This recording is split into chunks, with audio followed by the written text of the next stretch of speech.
He's a beautiful boy. He's all smiles now, but this wasn't the case for 4-month-old Sam Gilliland only weeks ago. It was horrifying. I hadn't experienced anything like that before. He sort of was really stiff in the arms and his legs were quite limp. The toddler was rushed to hospital after experiencing convulsions and a high temperature, spending 2 days in intensive care and a few weeks at the Royal Children's Hospital. Initially treated for viral meningitis, tests later confirmed Sam has Japanese encephalitis virus, thought to be picked up from a family holiday at Lake Hume in northeast Victoria on the Australia Day long weekend. We had no idea while we were camping. I never saw a mozzie bite on him. No bites, nothing. He was happy as Larry.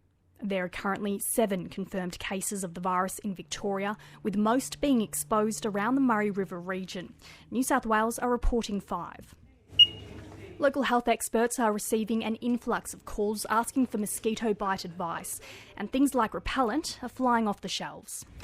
There's been a lot of questions in the pharmacy of late asking us, should we be getting vaccinated, should we be worried, a little bit of panic. And I think the biggest thing is to stop the hysteria and calm everyone down and say, look, this is something to be aware of but not alarmed about.